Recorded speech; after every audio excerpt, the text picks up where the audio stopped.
beliau adalah sarjana S1 di Universitas Ahmad Yani dan berhasil melanjutkan S2-nya di Undip dengan bimbingan Profesor Yohanes Huta Barat kalau tidak salah ya. Beliau adalah seorang perekayasa yang memang mengembangkan teknologi. Kalau kita lihat memang banyak sekali hasil-hasil penelitiannya dalam dunia bioflok terutama untuk komunitas ikan air tawar. Assalamualaikum warahmatullahi wabarakatuh. Waalaikumsalam. Selamat pagi, salam sejahtera untuk kita semua. Om Swastiastu, Budaya Kebajikan.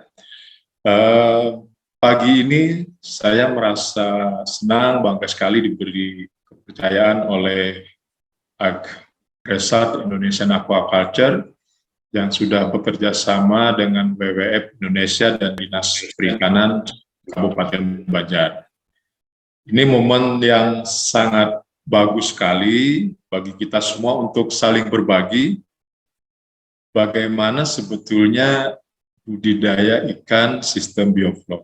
Sebagaimana yang disampaikan Pak Coco tadi, ke depan teknologi budidaya di perikanan akan sangat dipengaruhi oleh sistemnya. Salah satu yang kita gunakan adalah sistem bioflok. Ini sebetulnya kalau kita bicara latar belakang, tidak hanya persoalan bioflok saja atau di perikanan saja sebetulnya. Tapi kalau lebih spesifik memang, kalau bicara perikanan tentu lahan dan air itu menjadi faktor utama. Nah kenyataannya memang saat ini lahan dan air ini menjadi kendala, semakin terbatas. Kemudian meskipun ada air, belum tentu juga kualitasnya bagus. Nah, penurunan kualitas air dan daya dukung lingkungan ini tentu menjadi aspek yang sangat krusial bagi kita sebelum melakukan kegiatan aktivitas budidaya di perikanan. Nah, kemudian dari beberapa keterbatasan, kemudian keterbatasan lahan air, kemudian penurunan kualitas air dan daya dukung lingkungan ini, tentu harus dicarikan solusi sebetulnya. Nah, salah satu yang saat ini bisa dijadikan solusi untuk kita melakukan budidaya perikanan adalah melalui teknologi bioflok. Nah, seperti apa teknologi bioflok ini? Kita lanjut ke slide berikutnya. Next. Kira-kira kalau kita entah budidaya dengan kolam permanen, kolam konvensional, masih dengan tanah dan segala macam, tentu akan menghasilkan limbah organik kan, Bapak Ibu ya. Kira-kira bagaimana cara mengurangi limbah organiknya? Nah, misalnya melalui pergantian air. Tapi apa iya semua kolam, semua tempat bisa dilakukan pergantian air secara kontinu? Nah, ini kan belum tentu. Kemudian cara kedua bisa dilakukan dengan penyimponan. Bagaimana halnya kalau misalnya di akuarium mungkin oke ya. Tapi kalau misalnya di kolam yang besar, tentu ini memerlukan waktu, tenaga yang lebih juga. Kemudian cara ketiga untuk mengurangi limbah organik ini adalah melalui peningkatan pencernaan. Jadi maksudnya kandungan nutrisi yang ada di pakan itu diperbaiki, ditingkatkan supaya proses pencernaan oleh ikan itu menjadi lebih bagus. Kemudian ini, akhirnya kita sampai ke cara yang paling memungkinkan untuk kita lakukan, yaitu melalui proses atau melalui cara bioremediasi. Apa itu bioremediasi? Yaitu proses penguraian limbah organik dengan memanfaatkan berbagai jenis organisme. Nah, ini bisa melalui penambahan atau pemberian probiotik, kemudian juga dengan sistem bioflok. Oke, next. Oke. Nah, mungkin Bapak Ibu ada yang sudah familiar sebetulnya dengan kata bioflok. Tapi apa itu bioflok sebenarnya? Nah, mungkin supaya kita lebih dekat dengan si bioflok ini, coba kita kenali dulu apa yang dimaksud dengan bioflok. Bioflok itu berasal dari kata bios, yang artinya kehidupan, kemudian flok atagumpalan. Jadi dua kata ini, bios dan vlog ini, atau yang disebut sekarang dengan biovlog ini, itu berarti kumpulan dari berbagai organisme, itu bisa bakteri, ada jamur, alga, protozoa, cacing, dan lain-lain, yang tergabung dalam gumpalan-gumpalan atau vlog. Nah, kemudian biovlog ini merupakan teknik penumbuhan bakteri heterotrof yang menguntungkan dalam kolam budidaya untuk memanfaatkan limbah nitrogen atau amonia menjadi pakan berprotein tinggi dengan penambahan sumber karbon. Nah, mungkin Bapak Ibu pembudidaya khususnya masih bertanya-tanya apa itu bakteri heterotrof. Nah, bakteri heterotrof adalah organisme yang membutuhkan berbagai senyawa organik untuk pertumbuhannya. Jadi berbagai senyawa organik ini dimanfaatkan oleh bakteri-bakteri heterotrof ini untuk salah satunya sebagai sumber pakan bagi pertumbuhan. Kira-kira seperti itu. Next. Oke. Nah, lanjut. Ini adalah prinsip dasar biovlog. Jadi mohon maaf Bapak Ibu, seringkali mungkin karena terlalu semangatnya mengaplikasikan teknologi biovlog ini, akhirnya sering lupa dasarnya gitu.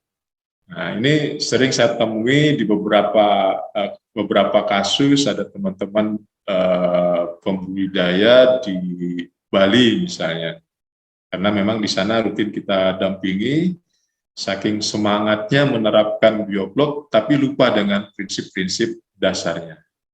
Jadi yang pertama adalah bagaimana kita mengontrol sistem budidayanya. Itu satu.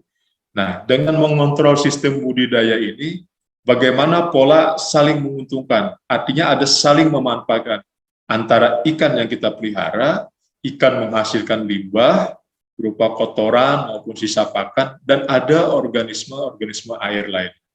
Nah, setelah itu, prinsip berikutnya adalah keseimbangan kualitas airnya itu harus meningkat. Jadi kalau sudah ada interaksi yang saling memanfaatkan, maka keseimbangan kualitas air ini pasti akan meningkat atau akan menjadi lebih bagus. Nah, tentu saja kalau ketiga hal ini bisa kita kelola dengan baik, tentu produksi ikannya akan meningkat, dan satu hal lagi juga akan ramah lingkungan. Next, Bapak Ibu. Lanjut. Nah, mohon izin Bapak Ibu, di materi yang pertama ini mungkin saya akan bicara secara umum dulu. Bagaimana kita menyiapkan media untuk budidaya ikan secara biovlog.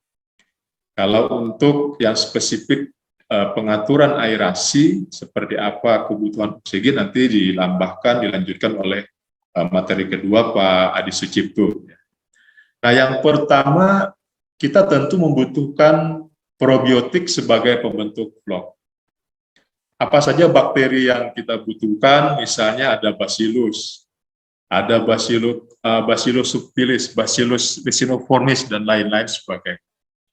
Kemudian syarat kedua adalah kita membutuhkan oksigen yang tinggi di kolam yang kita gunakan.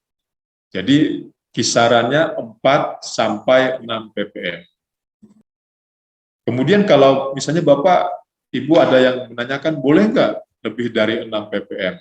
Tentu saja boleh, dengan catatan komoditas apa atau ikan apa yang kita pelihara, kemudian tingkat kepadatannya seperti apa. Jadi ada beberapa hal yang harus menjadi pertimbangan.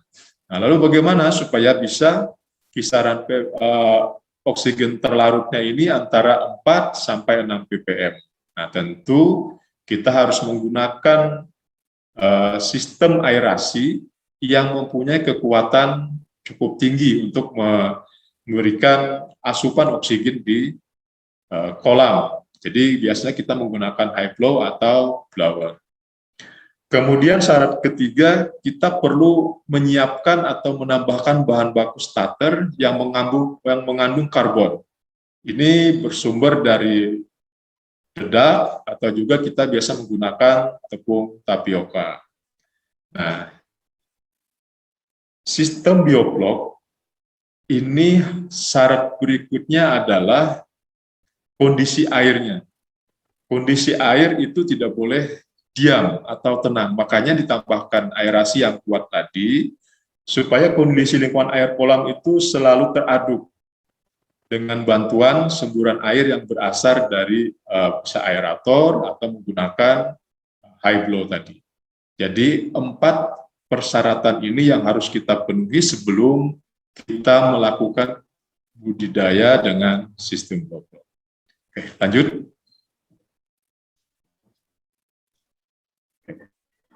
Nah, kira-kira setelah treatment air kita lakukan seperti apa ciri-ciri di kolam atau di bak yang sudah terbentuk bioblok? Pada umumnya, Bapak Ibu, warna air di kolam itu awalnya coklat kekuningan. Kemudian semakin lama dia akan berwarna coklat kemerahan. Kemudian air di bak tidak berbau. Nah, jadi mungkin Bapak Ibu yang sudah biasa memelihara ikan di kolam yang ukuran kecil, ikan lele misalnya. Kalau dalam 3-4 hari atau kurang dari 1 minggu, biasanya kan airnya sudah baunya luar biasa gitu. Nah, kalau menggunakan sistem bioblok dengan cara yang benar, maka air tidak akan berbau busuk. Bahkan biasanya sering kita temukan air baunya seperti aroma herbal.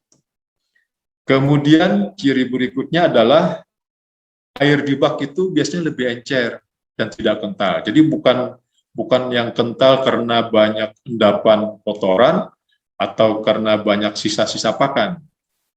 Tapi dia lebih encer dan tidak kental karena sebetulnya sudah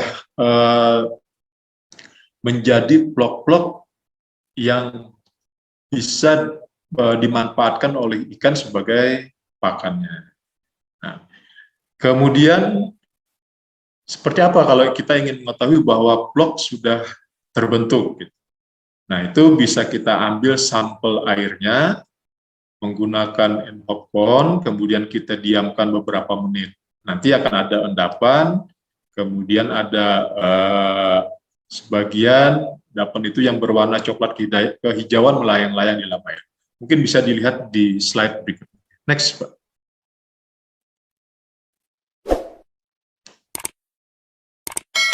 Oke, berikutnya kita coba Bapak Ibu sebagai contoh yang kita gunakan di mandi angin itu umumnya kolam terpal atau bak terpal yang diameter 3.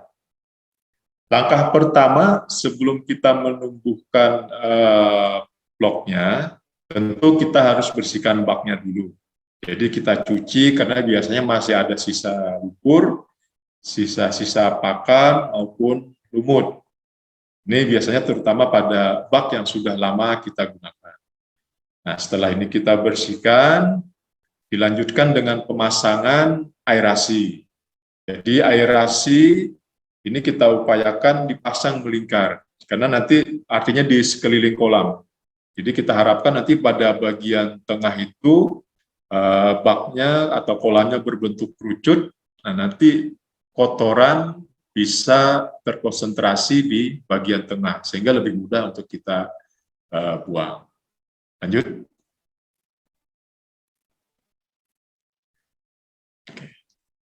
Kemudian langkah berikutnya kita mengisi air. Jadi setelah kolam terpalnya atau bak terpalnya sudah bersih, kita lanjutkan dengan mengisi air. Kita isi dengan ketinggian 50 cm. Nah, jadi kalau misalnya kolam terpal itu kan biasanya ketinggiannya kurang lebih 1 meter. Nah, untuk di awal cukup diisi dengan air setinggi lebih kurang 50 cm. Kemudian aerasinya dihidupkan, tapi jangan terlalu kuat Bapak Ibu ya. Jadi yang penting bisa mengaduk air dengan baik. Nah, kalau ini sudah kita lakukan, kita lanjutkan dengan menambahkan atau mengisi bahan-bahan untuk penumbuhan vlog. Yang pertama, bahannya adalah garam. Jadi yang kita lakukan di BP Bati Mandiangin untuk diameter 3, kita menambahkan 3 kg garam, kemudian kapur sebanyak 250 gram. Tapi kapurnya jangan langsung ditebar, gitu. Kapurnya harus kita mencairkan dulu di air, setelah dia relatif homogen dengan air, baru kita tebar di kolam. Kemudian molase sebanyak 250 ml, kemudian ada probiotik 15 gram, dan dedak 250 gram. Nah, bahan-bahan ini kita masukkan secara merata ke kolam, kemudian kita biarkan selama 5 sampai 7 hari, supaya ada proses di sini untuk aktivasi si bakteri yang ada di probiotik tersebut. Nah, antara 5 sampai 7 hari ini, pelan-pelan kita tambahkan air dari yang semula ketinggian 50 cm sampai ketinggian 80 cm. Lanjut. Nah, ini Bapak Ibu, alat ini namanya mHopcon. Jadi gunanya untuk mengetahui seberapa kandungan vlog yang sudah ada di kolam kita. Jadi kita ambil langsung menggunakan mHopcon ini, kemudian diamkan dulu selama 15 sampai 20 menit. Maka biasanya akan ada endapan di bagian bawah, sebagian ada yang melayang di bagian atasnya. Nah, yang optimal itu biasanya antara 20 sampai 40 mg per liter. Jadi satu mHopcon ini itu 1000 ml. Jadi kalau nanti ada garis-garisnya di masing-masing di mHopcon ini. Jadi pada kisaran 20 sampai 40 mg itu adalah kandungan vlog yang optimal untuk budidaya ikan sistem biovlog. Lanjut.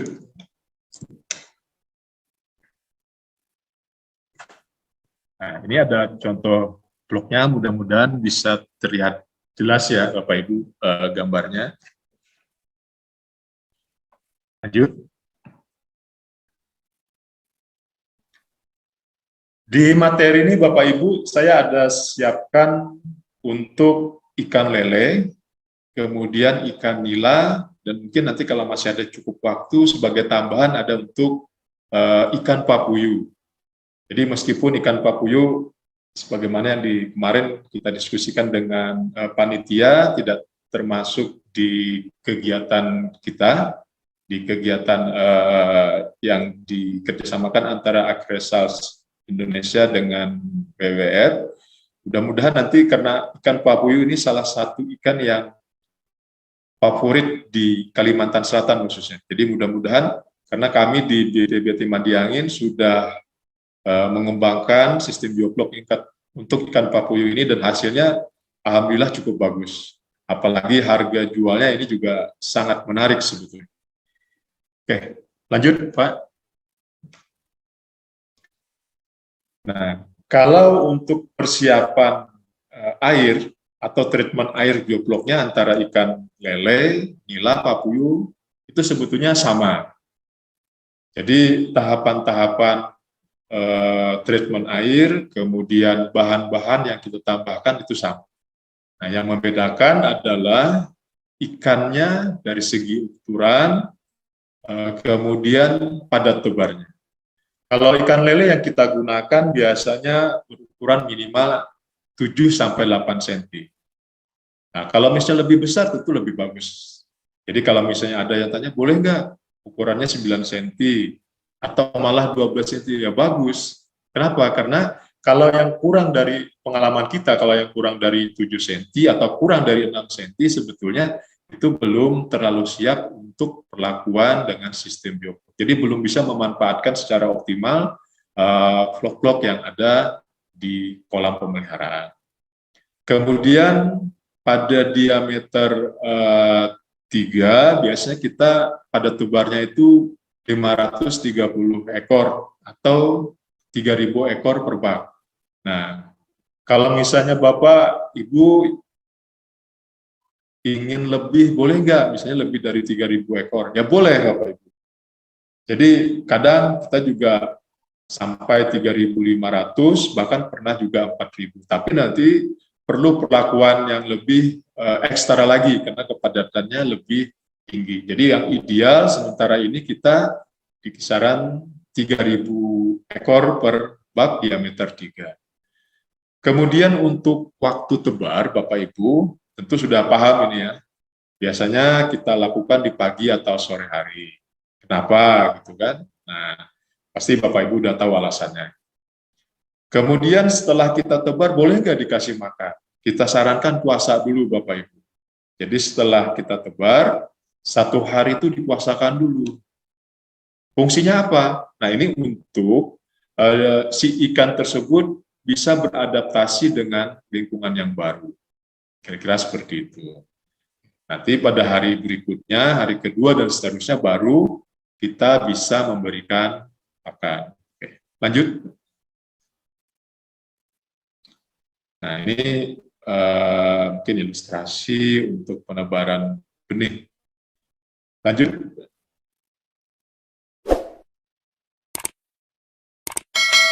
Nah mungkin ini bisa jadi acuan ya Bapak Ibu, supaya ngasih makannya nggak kekurangan atau malah kelebihan. Ini bisa, sebetulnya bukan hanya untuk di bioblok nih, bisa untuk kegiatan di pembesaran sistem lain. Jadi biasa paling tidak sih kalau untuk ngasih makan itu 2 kali sehari. Boleh nggak lebih ya? Boleh.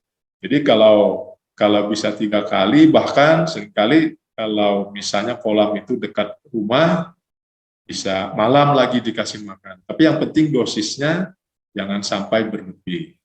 Jadi kalau misalnya kita, kalau tadi tebar ukuran 7 sampai 8 cm, nah itu berarti bobotnya antara 2,5 sampai 5 gram per ekor. Dosisnya berapa? Nah itu udah ada di kolom sebelah kanan. Jadi dosisnya itu 5% dari bobot badan ikan. Pakan yang diberikan ukuran itu 1 mm sampai nanti ke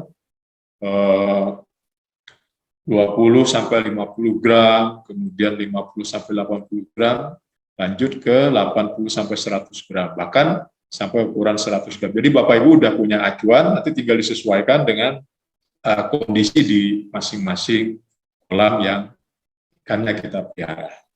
Lanjut. Nah, kalau di awal tadi itu kita adalah treatment pertama untuk penumbuhan blok. Nah, bagaimana setelah misalnya ikan masuk? Apakah cukup di awal saja blok itu penumbuhan bioblok kita lakukan atau masih berlanjut sampai ke tahap panen? Nah, jadi Bapak Ibu tentu blok ini kan dihasilkan salah satunya tadi dari sisa pakan maupun kotoran yang dimanfaatkan bersama dengan organisme hidup, salah satunya bakteri tadi, untuk menghasilkan blok-blok. Nah, setelah ikan kita pelihara tentu masih perlu penambahan biang bloknya. Jadi biasanya kalau di Balai di Madiangin kita sudah siapkan. Jadi probiotik yang kita lakukan perbanyakan kita sudah siapkan di di tong atau di drum, sehingga nanti tinggal kita tambahkan setiap saat itu sesuai dengan kondisi bagaimana air yang ada di kolam tersebut. Nah, kemudian boleh juga setelah 5 sampai 7 hari kita tambahkan lagi probiotik dan molase masing-masing sebanyak 100 ml per meter kubik. Nah, kemudian kapur, nah ini tidak sebanyak yang di awal ya Bapak Ibu. Kapur ini hanya 50 gram per meter kubik. Ini sama antara setiap 5 sampai 7 hari. Kemudian juga bisa ditambahkan sumber karbon, yaitu tepung terigu, tepung beras atau tepung tapioka sebanyak 25% dari pakan yang diberikan. Nah, jangan lupa tadi di awal, sebagaimana yang saya sampaikan, aerasi ini sangat penting. Makanya nanti di materi selanjutnya Pak Adi mungkin bisa lebih spesifik aerasi seperti apa yang bagus untuk budidaya sistem bioflok. Oke, lanjut. Nah, untuk proses pemeliharaan, pakan minimal ya sebetulnya ini 2 kali sehari. Jadi kalau misalnya ada yang 3 kali, 4 kali itu tidak masalah. Jadi silakan diatur sesuai dengan kemampuan dari Bapak Ibu semua. Kemudian gini, tentu dalam budidaya ini kan pasti ada limbah, masih ada sisa pakan atau kotoran yang tidak termanfaatkan oleh bakteri menjadi blok. Nah, ini bisa kita buang dengan mencabut pipanya sebentar Bapak Ibu, paling antara 5 sampai 10 detik. Jadi kita buang kotoran yang mengendap yang ada di bagian tengah kolam. Dari yang asalnya terbuang itu di awal biasanya kan agak keruh, kotor gitu. Nah, kurang lebih 5 sampai 10 detik itu udah jernih airnya. Udah lebih bagus. Nah, itu langsung ditutup supaya tidak membuang blok-blok yang sudah terbentuk dengan bagus. Oke. Kemudian pemeliharaan blok dilakukan 1 atau 2 minggu sekali. Caranya tadi kan ada air yang terbuang pada saat kita membuang kotoran. Nah, itu kita kembalikan lagi dengan menambahkan air sampai ketinggiannya kembali ke posisi awal, yaitu 80 cm. Nah, kemudian juga bisa kita tambahkan probiotik dengan dosis 7,5 sampai 8 gram dan molase 125 ml. Nah, setelah 2 sampai 3 bulan pemeliharaan, ini biasanya lele udah bisa kita panen. Lanjut. Nah, untuk nila sebetulnya tidak jauh beda Bapak Ibu. Lanjut. Oke. Nah, untuk ukuran awal tebar itu minimal 5 cm, 5 sampai 7 cm. Nah, kemudian untuk padat tebar itu 1000 ekor per bak, ukuran diameter 3.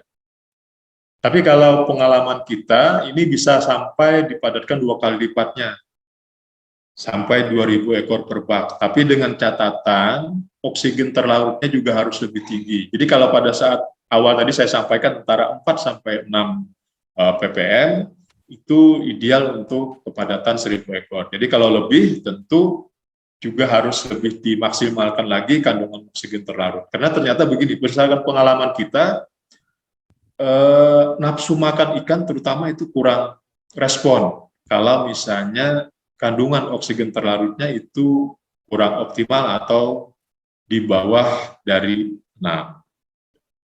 Kemudian waktu tebar dan puasanya ikan setelah tebar juga sama dengan ikan. Lanjut, Pak. Ini karena ini karena waktunya terbatas, jadi mungkin sedikit lebih cepat ya.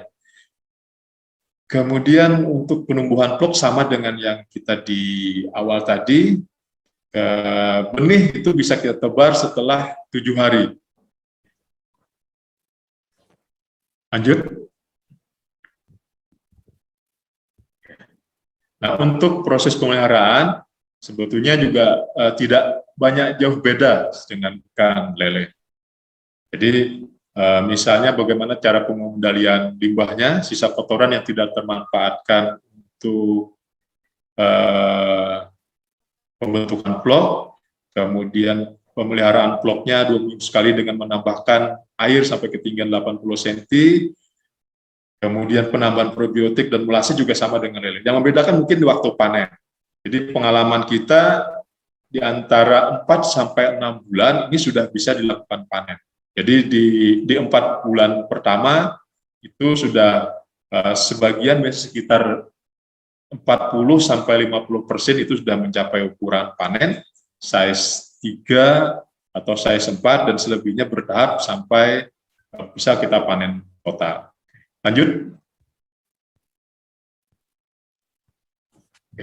Mohon maaf Bapak Ibu, saya sudah dapat warning dari panitia karena waktunya sudah habis. Untuk pemeliharaan ikan papuyu sistem bioblok mungkin bisa kita di lain waktu, atau mungkin Bapak Ibu terutama yang di Kabupaten Banjar berkenan berkunjung ke BP Batim Mandiangin, bisa melihat langsung bagaimana cara pemeliharaan ikan papuyu sistem bioblok ini. Karena juga kebetulan pada hari ini saya tadi pagi sempat sudah berbincang, ada pembudidaya dari Kabupaten Pulang Pisau, Kalimantan Tengah, kemudian siang ini dari Kabupaten Hulu Sungai Selatan, dan besok dari, kalau tidak salah, dari Kalimantan Barat dan Kalimantan Timur. Jadi mudah-mudahan Bapak Ibu yang beruntung dekat dengan Mandiangin setiap saat bisa berkunjung ke tempat kami. Saya kira itu Bapak Ibu. Mohon maaf kalau di penyampaian ini banyak sekali yang masih belum bisa tersampaikan atau ada banyak kekurangan.